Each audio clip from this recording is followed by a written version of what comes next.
కోసం ఆ పార్టీతో కలిసి అని చెప్తున్నాడు. చంద్రబాబు నాయుడు చేసినటువంటి అవినీతి కేసులు 50 కేసులు ఉన్నాయి. మొన్న ఒక కేసులో జైలుకి వెళ్ళి వచ్చాడు 52 రోజులు. చంద్రబాబు నాయుడికి అధికారంలోకి రావడానికి తెలుసు. రేపు జగన్మోహన్ రెడ్డి గారు ముఖ్యమంత్రి అయితే ఆయనకి ఇబ్బంది పడకుండా కేసులు పెట్టించుకుని జైలుకి వెళ్లకుండా నరేంద్ర మోడీ గారిని అడ్డం పెట్టుకుని ఈరోజు తిరగాలన్నటువంటి ఉద్దేశంలో రాష్ట్ర ప్రయోజనాన్ని వదిలేసి మతతత్వ పార్టీ అని చెప్పినటువంటి ఆయనే అదే బీజేపీతో కలిసి ఎన్నికలు పెడుతున్నాడంటే అధికారం కోసం ఎన్ని అబద్ధాలైనా చెప్తాడు, అధికారం కోసం ఎన్ని అడ్డదారులైనా దొరుకుతాడు, అధికారం కోసం ఎంతమంది కూట్లైనా నాకేటువంటి పరిస్థితి చంద్రబాబు ఉంటుంది. జగన్మోహన్ రెడ్డి గారు చెప్పినటువంటి ప్రతి మాటని అమలు చేశాను. డ్వాక్రా మహిళలకు కానీ లేకపోతే ఆసరా కింద కానీ చేయూతి కింద కానీ పెన్షన్లు కానీ పేదలకు 31 లక్షల మందికి ఇళ్ల పట్టాలి ఇల్లు నిర్మించేటువంటి కార్యక్రమం కానీ లేకపోతే మీ పిల్లలకు ఇంగ్లీష్ మీడియం పెట్టి స్కూల్స్ను బాగు చేయించి మంచి ఆహారం పెట్టి పుస్తకాలు బట్టలు అన్నీ కూడా ఇచ్చి మరి పిల్లల్ని చదివించేటువంటి ఇంగ్లీష్ మీడియం చదువులు చెప్పేటువంటి కార్యక్రమం కానీ ఫీజు రియంబర్స్మెంట్ కానీ ఆరోగ్యశ్రీ కానీ ఇటువంటి అనేక కార్యక్రమాలతో జగన్మోహన్ రెడ్డి గారు మీ ముందుకు వచ్చారు. మీకు మంచి చేశానని చెప్పి భావిస్తే నాకు ఓటేయండి. మీరు కనుక నాకు ఓటేసి నన్ను ముఖ్యమంత్రిని చేస్తే మీ కుటుంబాలకు అంతగా ఉంటాను. దీనికన్నా రెట్టింపు మీ కుటుంబాలకు ఉపయోగపడేటువంటి కార్యక్రమాలు నేను తీసుకొస్తాను. పైన దేవుడు ఉన్నాడు, ఇక్కడ మీరు ఉన్నారు, మీరు ఏం తీర్పిచ్చినా కూడా నేను శిరసా వహిస్తానని చెప్పి దమ్ముగా ధైర్యంగా చేసినటువంటి కార్యక్రమాలు నమ్మి మీ ముందుకు వచ్చి నిలబడినటువంటి వ్యక్తి జగన్మోహన్ రెడ్డి గారు.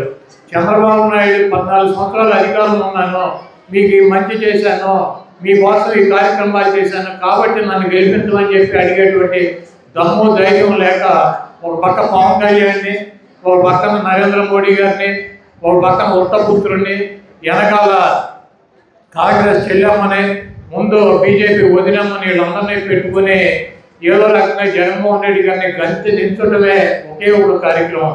పవన్ కళ్యాణ్ గారిని అడిగితే నీ కోరిక ఏంద్ర బాబు అని దేవుడు ప్రత్యక్షమయ్యి జగన్మోహన్ రెడ్డి గారు తీసుకోవాలని చెప్తాడు. అసలు వేరే కోరిక లేదు ఆయనకి. చంద్రబాబు నాయుడు గారిని అడిగితే నన్ను ముఖ్యమంత్రిని చేయమని అడుగుతాడు, వేరే కోరికే లేదు.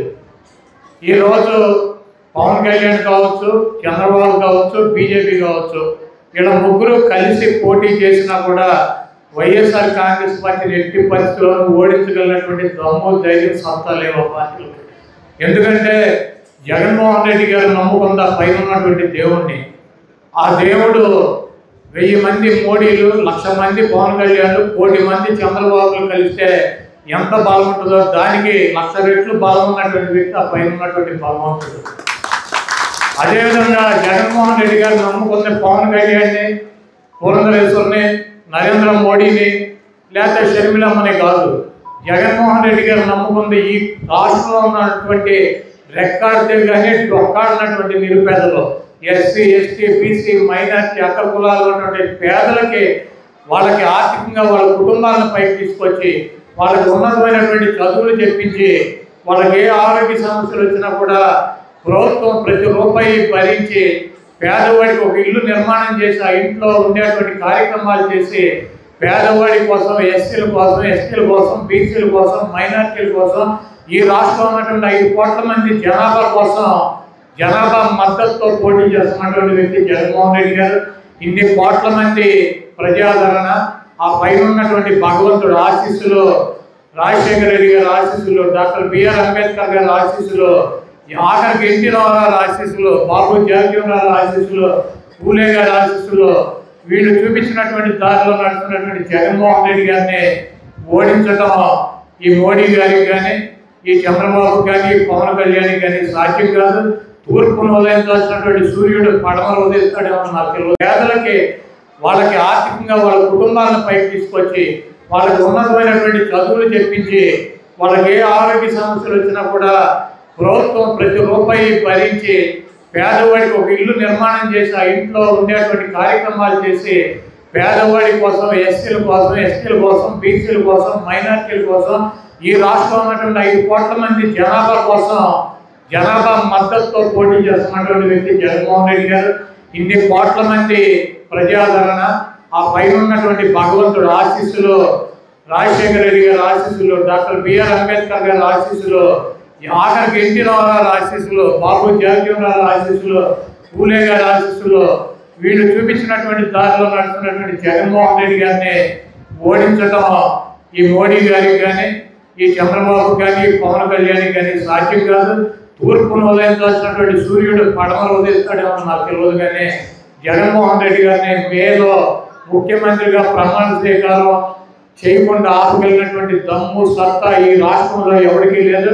అందుకే ఈ బాబు ఢిల్లీ వెళ్ళి ఢిల్లీ బాబుల కోసం రోజులు పడిగాపులు పెట్టి అలా కాళ్ళ దగ్గర కూర్చొని అలయన్సులు పెట్టుకుని మతతత్వ పార్టీ నరేంద్ర మోడీ గారు ముస్లింస్ ఓట్ల పోచాడు, అతను ముఖ్యమంత్రిగా ఉండడానికి వీల్లేదు, ప్రధానమంత్రిగా ఉండడానికి వీల్లేదని చెప్పి ఇతనే నల్లబట్టలు వేసుకుని తిరిగాడు. ఆ పార్టీలో వచ్చి బయటకు వచ్చి మణిపూర్లో క్రైస్తవుల మీద ఊచకోతలు జరిగినాయి. బీజేపీ అయ్యేది ఒక మతతత్వ పార్టీ కాబట్టి ఆర్ఎస్ఎస్ తీవ్రవాద సంస్థ అని చెప్పి ఇదే చంద్రబాబు నాయుడు చెప్పాడు సిగ్గు లేకుండా.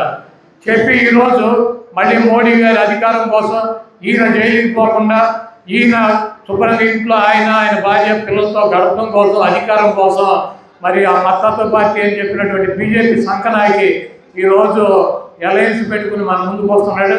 తప్పకుండా ఎస్సీలు కానీ, ఎస్టీలు కానీ, బీసీలు కానీ, మైనార్టీలు కానీ, అగ్రకులాలు ఉన్నటువంటి పేదలు కానీ, అదేవిధంగా ఈ రాష్ట్రంలో హిందూ, ముస్లిం, క్రైస్తవులు అందరూ కూడా కలిసిమెలిసి జీవిస్తున్నాం. మన కులాలు కానీ, మతాలు కానీ వేరైనప్పటికీ మనం అన్నీ కూడా అందరం ఒక గ్రామంలో అన్ని కులాలు, అన్ని మతాలు స్వేచ్ఛగా జీవించేటువంటి పరిస్థితి ఉంటుంది. ఇటువంటి చంద్రబాబు లాంటి తెలుగుదేశం పార్టీని కులాల్లో మధ్య చిచ్చుపెట్టేటువంటి జనసేన కానీ, మతాల మధ్య చిచ్చుపెట్టేటువంటి భారతీయ జనతా పార్టీ కూటమిని చిత్తుగా ఓడించి జగన్మోహన్ రెడ్డి గారికి వైనాట్ 175 170 సీట్లు గెలిపించాలని చెప్పి మీకోసం 125 సార్లు 2,50,000 కోట్ల రూపాయలు బటన్లోకి మీ అకౌంట్కి పంపించినటువంటి వ్యక్తి జగన్మోహన్ రెడ్డి గారు. గతంలో చంద్రబాబు నాయుడు 5 సంవత్సరాల్లో 53,000 కోట్ల రూపాయలు ఇచ్చాడు పేద ప్రజల సంక్షేమ కార్యక్రమాలు. ఈరోజు జగన్మోహన్ రెడ్డి గారు 5 సంవత్సరాల్లో 2,50,000 కోట్లు ఇచ్చాడు. ఇప్పుడు జగన్మోహన్ రెడ్డి గారికి చంద్రబాబు కానీ ఆయన మీడియా కానీ ఏం చెబుతారు? అప్పులు చేసి పేద ప్రజలకు పంచి పెడుతున్నాడు. శ్రీలంక అవుతుంది, ఇది కాశ్మీర్ అవుతుంది, రాష్ట్రం నష్టపోతుంది, ఇటువంటి కార్యక్రమాలు చేయకూడదని చెప్పి రోజు చెప్తారు. ఈరోజు ఏం చెబుతాడు? అమ్మఒడి జగన్మోహన్ రెడ్డి గారు ఒక పిల్లలకి ఇస్తే నేను 3కి ఇస్తానంటాడు, ఒకటి కూడా ఇవ్వడు. అసలు స్కూల్సే తీసేస్తాడు, గవర్నమెంట్ స్కూల్స్. నారాయణ చైతన్య అప్పు చెబుతాడు, మహిళలకు ఉచితంగా ఆర్టీసీ బస్సులో మీ అందరికీ ఫ్రీ చేయాలి అంటాడు. ఈరోజు మీరు గ్రామాల్లో చూసుకున్నట్లే మనకు అసలు ఆర్టీసీ బస్సులు తిరుగుతున్నాయి, రోజుకు 4 బస్సులు కూడా తిరగవు. మహిళలకు ఫ్రీ అన్నాడు కాబట్టి ఆ 4 బస్సులు కూడా తీసేస్తాడు. అంటే అసలు ఆర్టీసీ బస్సులే ఉండవు, ఆ బస్సుల్లో ఫ్రీ అని చెబుతాడు మనకి. అదేవిధంగా 18 సంవత్సరాలు దాటినటువంటి మహిళలకు పెన్షన్లు ఇస్తానంటాడు. బీసీ మహిళలకు 50 సంవత్సరాల లోపాలకు ఇస్తాడు. అంటే ఎస్సీలకి ఇవ్వడా, ఎస్టీలకి ఇవ్వడా, మైనార్టీలకి ఇవ్వడా, ఓసీలో ఉన్నటువంటి పేదలకి ఇవ్వడా? ఈరోజు ఈ చేయూత పథకం ఉంది. దీంట్లో ఎస్సీ అయినా, బీసీ అయినా, మైనార్టీ అయినా, ఓసీ అయినా లబ్ధిదారులు ఎవరున్నా కూడా కులాలకి మతాలకి సంబంధం లేకుండా ప్రతి వ్యక్తికి కూడా ఈ పథకం వస్తుంది. అమ్మఒడి కూడా అంతే. ఎస్సీ అయినా, బీసీ అయినా, మైనార్టీ అయినా, ఓసీ అయినా ఎవరికైనా వచ్చేటువంటి కార్యక్రమం. ఈరోజు బీసీలకు 50 సంవత్సరాల లోపు, బీసీలకు 50 సంవత్సరాలు దాటినటువంటి బీసీ మహిళలకు పెన్షన్ ఇస్తానంటాడు. అంటే కులాల వారీగా, మతాల వారీగా విడగొట్టి ఈయన చేసేటువంటి కార్యక్రమాలనే అప్రమత్తంగా ఉండాలి. మీకోసం 2,57,000 కోట్ల రూపాయలు 125 సార్లు బటన్లోకి మీ అకౌంట్లకు ఇచ్చి మిమ్మల్ని ఆర్థికంగా పైకి తీసుకొచ్చినటువంటి జగన్మోహన్ రెడ్డి గారిని గెలిపించాలి. మీరు జగన్మోహన్ రెడ్డి గారి కోసం ఒకసారి పూర్తికెళ్ళి 2 బటన్లు ఫ్యాన్ గుర్తు మీద కనుక నొక్కినట్లయితే ఈ చంద్రబాబు నాయుడు దరిద్రపుడికి 76 ఏళ్ళు వచ్చినాయి ఆయనకి. ఇంకా 4 ఏళ్ళకి 81 వస్తాయి, 5 ఏళ్ళకి నెక్స్ట్ ఎలక్షన్కి. ఆయనకి ఆల్రెడీ అల్జిమర్స్ ఉన్నాయి. మొన్న జైల్లో పెట్టినప్పుడు చెప్పాడు, నాకు కిడ్నీ పని చేయట్లేదు, నాకు కళ్ళు కనపట్లేదు, నాకు హార్ట్లో బొక్కబడింది, కాబట్టి నన్ను బయటకు వదలమని చెప్పి కోర్టులో ఆయన అఫిడవిట్ ఇచ్చాడు. మన గవర్నమెంట్ నుంచి కూడా డాక్టర్లు టీం పంపిస్తే ఆయన చెప్పినవన్నీ కూడా నిజమేనని చెప్పి మన రిపోర్ట్లో వచ్చింది. ఆయనకి మెదడు సరిగ్గా పనిచేయట్లా, కిడ్నీలో సరిగ్గా పనిచేయట్లేదని ఆయన బాగా చెప్పారు, వాళ్ళ అబ్బాయి చెప్పాడు. అవన్నీ కూడా వాస్తవం అని చెప్పి డాక్టర్లు రిపోర్ట్ ఇచ్చారు.